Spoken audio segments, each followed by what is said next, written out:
세상에서 가장 아름다운 공동체 이러한 제목으로 같이 은혜를 나누겠습니다. 사도행전 4장 32절에 믿는 무리가 한 마음과 한 뜻이 되어 모든 물건을 서로 통용하고 자기 재물을 조금이라도 자기 것이라 하는 이가 하나도 없더라. 초대교회는 이 세상의 에덴 동산과 같았습니다. 초대교회는 전 세계를 위한 축복이었습니다. 그것은 하나님께서 강력하게 역사하는 곳이었습니다. 교회에 나오는 것은 하나님께 영광 돌리고 하나님과 사랑의 교제를 하고 그의 형상 안에서 자라가는 것입니다. 첫째, 그리스도의 은혜가 풍성하였습니다. 초대교회는 이 세상에서 에덴 동산과 같았습니다. 사도행전 4장 32절에 믿는 무리가 한 마음과 한 뜻이 되어 모든 물건을 서로 통용하고 제 물건을 조금이라도 제 것이라 하는 이가 하나도 없더라. 초대교회 신자들의 영적인 연합은 성령의 역사의 결과입니다. 초대교회 신자들은 성령으로 충만하게 됐을 때 그들은 마음과 심령으로 하나가 될 수 있었습니다. 성령은 우리 각자에게 하나님의 사랑으로 기쁨으로 평안으로 가득 채워주십니다. 초대교회 신자들은 십자가의 은혜와 부활을 믿음으로 말미암아 아담과 하와의 범죄로 말미암아 하나님과의 단절된 관계를 회복할 수 있었습니다. 하나님은 이제 그들의 사랑하는 아버지가 되고 그들의 모든 필요를 채우실 것을 믿게 되었습니다. 그리고 공동체의 모든 사람을 주 안에서 한 형제여 자매가 된 것을 확신하였습니다. 아담이 타락할 때 가장 먼저 하나님과의 관계 단절을 느끼게 되었고 심한 고립감을 느끼게 되었으며 하나님과의 사랑의 관계를 그리워하고 찾게 되었습니다. 그리고 진정한 이웃과의 관계를 그리워하고 심한 고립감과 고독으로 몸서리를 치게 되었습니다. 그런데 타락하자마자 인간은 하나님과의 사랑의 관계 단절을 심하게 느끼며 하나님과의 사랑의 관계를 모든 사람들이 잠재의식 속에서 오늘날도 갈구하고 있는 것입니다. 그리고 이웃과의 진정한 사랑의 관계를 찾고 있지만 먼저 하나님과의 관계를 맺지 아니하고는 이웃과의 관계를 맺을 수가 없습니다. 카올 막스와 레닌이 초대교회의 아름다운 공동체에서 공동 생산과 공동 분배라는 사상으로 공산주의를 시도했지만 70년도 채 되기 전에 실패했습니다. 잔자크 루소는 자연으로 돌아가라고 말을 하였습니다. 사람은 사회 속에서 살기 때문에 서로 속이고 죄를 짓는다고 말했습니다. 영국의 낭만주의의 영향을 받은 미국의 초월주의는 인간이 자연 속에서 살게 되면 모든 이기주의와 탐욕을 극복할 수 있다고 하였습니다. 자연이 바로 사람으로 하여금 선하게 만든다고 랄프 월도 에머슨이 말했습니다. 그래서 미국에서는 브룩팜, 즉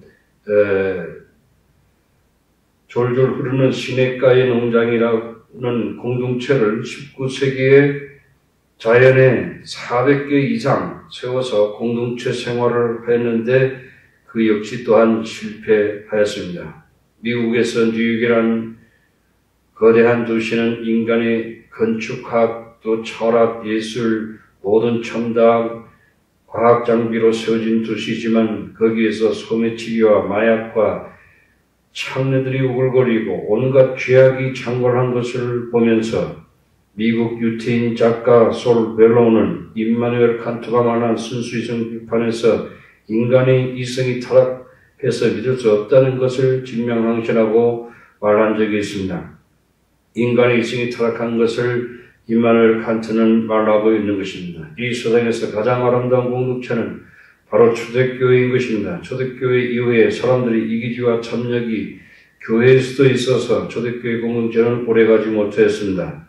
아담의 자손들인 우리는 예수님을 믿음으로써 우리 죄와 죽음과 마귀의 문제가 해결되고 하나님과의 사랑의 관계를 이루게 되고 낙원이 회복됐을 때 이웃과의 진정한 사랑의 관계를 회복할 수 있었습니다. 하나님과의 사랑의 관계가 이루어지지 않는 사람들은 참된 이웃과의 관계를 맺을 수 없습니다. 그래서 성경은 너희는 믿지 않는 자와 멍에를 같이 하지 말라고 말하고 있는 것입니다. 하나님의 자녀와 마귀의 자녀들은 생각이 틀리고 가치관이 틀리기 때문입니다.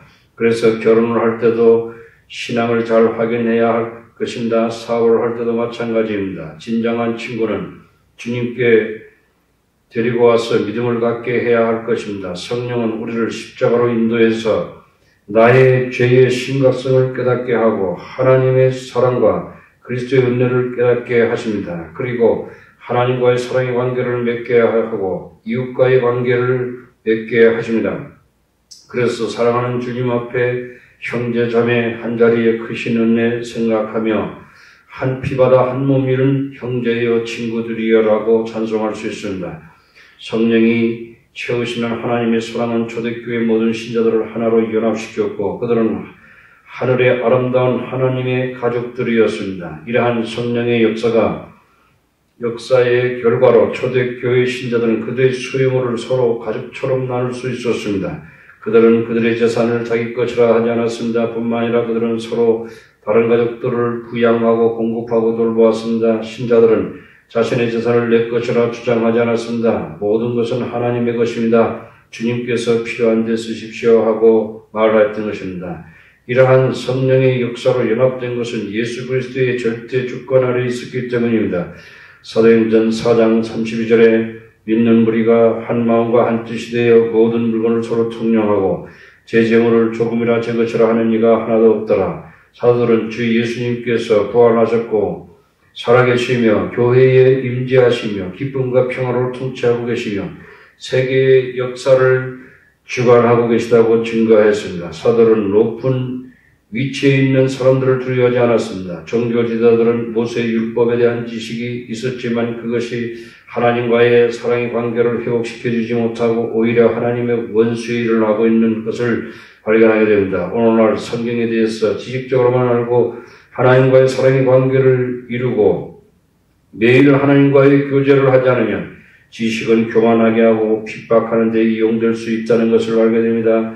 비록 종교지자들이 예수님을 십자가에 못 박았지만 하나님께서 죽은 자 가운데서 살리셨습니다. 지금 주 예수님은 살아계시고 교회 안에서 교회를 통하여 일하고 계십니다. 초대교회는 핍박을 받을수록 그들이 믿음은 더 강해지고 성장하였습니다. 제자들은 위협을 받을수록 더 담대하고 더 강력하게 되었습니다. 제자들은 주 예수님의 부활을 증거하는 데는 자신의 목숨을 기꺼이 내줄 수 있도록 준비가 되어 있었습니다. 사도행전 4장 33절에 사도들이 큰 권능으로 주 예수의 부활을 증거하니 우리가 큰 은혜를 얻어 이 은혜는 예수님의 부활에 근거한 은혜인 것입니다. 이 은혜는 죄 용서함의 은혜를 의미합니다. 하나님께서 예수를 죽은 자 가운데서 살리셨을 때 하나님은 죄인들이 예수를 믿음으로 말미암아 어렵다함을 얻었다고 선포하였습니다. 로마서 4장 25절에 예수는 우리의 범죄함을 위하여 내어짐이 되고 또한 우리를 의롭다함을 위하여